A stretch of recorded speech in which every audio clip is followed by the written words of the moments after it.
টেলিভিশনে যে ধ্বংসযজ্ঞ আমি দেখলাম, এটা কারোর পক্ষে সহ্য করো না।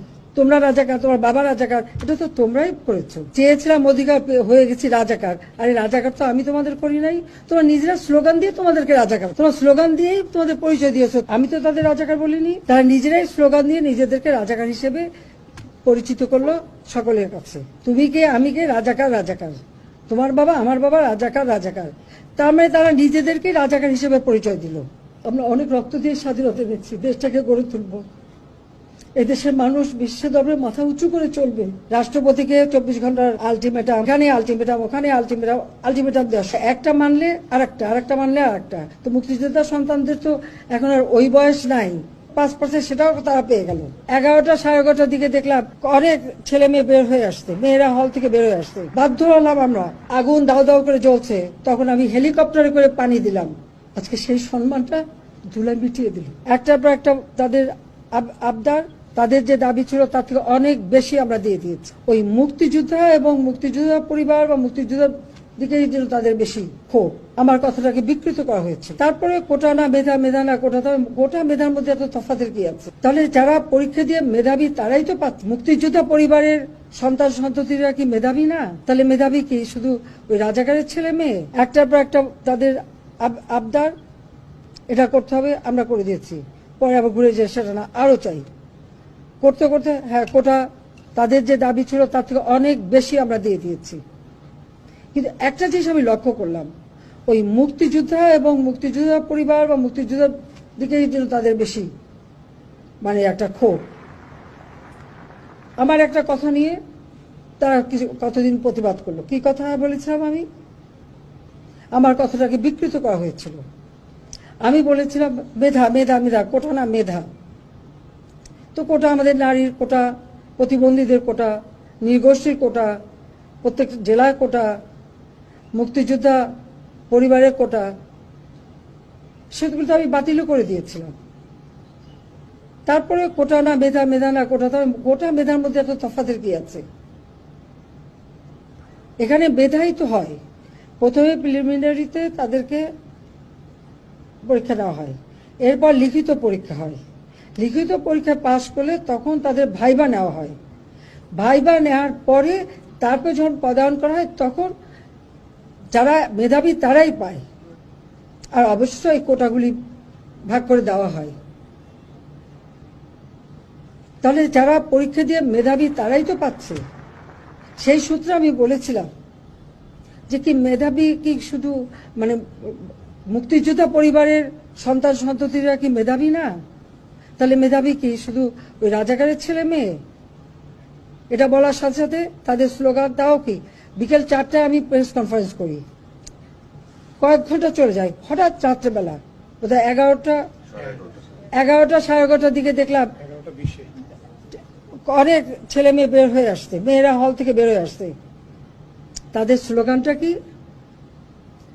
যে তারা রাজাকার, তুমি কে, আমি কে, রাজাকার রাজাকার, তোমার বাবা আমার বাবা রাজাকার রাজাকার, তার মানে তারা নিজেদেরকে রাজাকার হিসেবে পরিচয় দিল। আমি তো তাদের রাজাকার বলিনি, তারা নিজেরাই স্লোগান দিয়ে নিজেদেরকে রাজাকার হিসেবে পরিচিত করলো সকলের কাছে। এবং এটারই প্রতিবাদ প্রত্যেক শ্রেণী পেশার মানুষ কিন্তু করেছিল, সকলেই। হ্যাঁ, আমাদের ছাত্রলীগ থেকে শুরু করে, যুবলীগ থেকে শুরু করে অন্যান্য সংগঠন, প্রগতিশীল সংগঠন, সকলেই কিন্তু এর প্রতিবাদ করেছে। এমন কোনো সেকশনের মানুষ নাই যেটা প্রতিবাদ না করেছে। তখন তারা তাদের স্লোগান পরিবর্তন করলো। কি স্লোগান? চেয়েছিলাম অধিকার হয়ে গেছি রাজাকার, আরে রাজাকার তো আমি তোমাদের করি নাই। তোমরা নিজেরা স্লোগান দিয়ে তোমাদেরকে রাজাকার করছো, তোমরা স্লোগান দিয়েই তোমাদের পরিচয় দিয়েছো। তোমরা শুধু না, তোমরা রাজাকার, তোমার বাবা রাজাকার, এটা তো তোমরাই করেছো।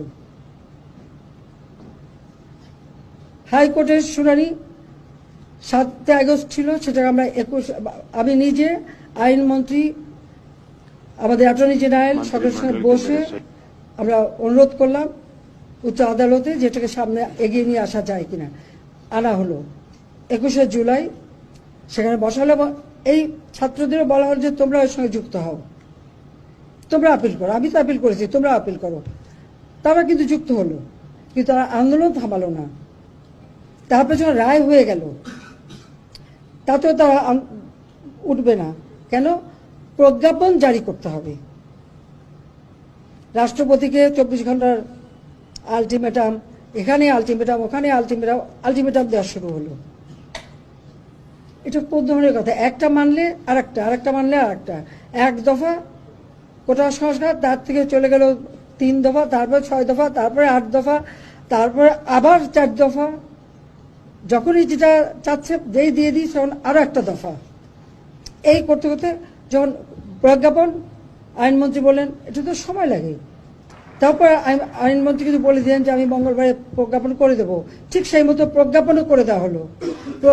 প্রজ্ঞাপন যখন পেয়ে গেল, তারা যা চেয়েছিল তার থেকে বেশি, তাদের 90% ছিল, 93%। আর মুক্তিযোদ্ধা ছেলে সন্তান লেখা হলো। তো মুক্তিযোদ্ধা সন্তানদের তো এখন আর ওই বয়স নাই যে 30 বছরের কেউ না যে তারা এখন চাকরি পাবে। তার মানে ওই যে 5% সেটাও তারা পেয়ে গেল, তাতেও তারা তৃপ্ত না। তখন আবার আসলো সে 8 দফা থেকে 4 দফা আনতে হবে। এটা কি যে বাধ্য হলাম আমরা, যখন চারিদিকে এভাবে আগুন, এই টেলিভিশনে যখন আগুন লাগলো, এখানে হাজার হাজার লোকের টেলিভিশন আক্রমণ করছে। ফায়ার ব্রিগেড আসলো, ফায়ার ব্রিগেড গাড়ি জ্বালালো, ফায়ার ব্রিগেড ঢুকতে দেবে না, পুলিশ কাউকে ঢুকতে দেবে না, তাদের উপরে হামলা হলো। আগুন দাও দাও করে জ্বলছে, তখন আমি হেলিকপ্টারে করে পানি দিলাম যে অন্তত এইভাবে পুড়ে যাচ্ছে সব, হেলিকপ্টার থেকে পানি ছাড়ো। কারণ আমরা এরকম অগ্নি নিবারণের জন্য অনেক জায়গায়, এবং যে সমস্ত বিল্ডিংয়ে আগুন দিয়েছিল অনেকে ছাদে যে হাহাকার করছিল, আমরা হেলিকপ্টার দিয়ে তাদেরকে উদ্ধার করেছি।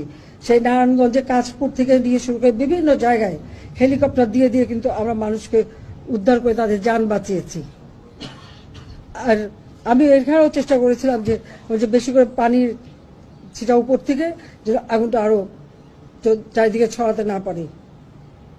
কিন্তু আজকে এসে এই টেলিভিশনে যে ধ্বংসযজ্ঞ আমি দেখলাম, এটা কারোর পক্ষে সহ্য করো না। আমরা অনেক রক্ত দিয়ে স্বাধীনতা এনেছি, দেশটাকে গড়ে তুলব, এই দেশের মানুষ বিশ্ব দরবারে মাথা উঁচু করে চলবে। আর আজকে সেখানে কি হলো? আজকে সেই সম্মানটা ধুলায় মিটিয়ে দিল, নিজেরা ক্ষতিকার হলো। আমি জানি না যারা এই সন্ত্রাসীর সঙ্গে জড়িত তারা, তাদের কিছু আসে যায় না, কিন্তু সাধারণ মানুষ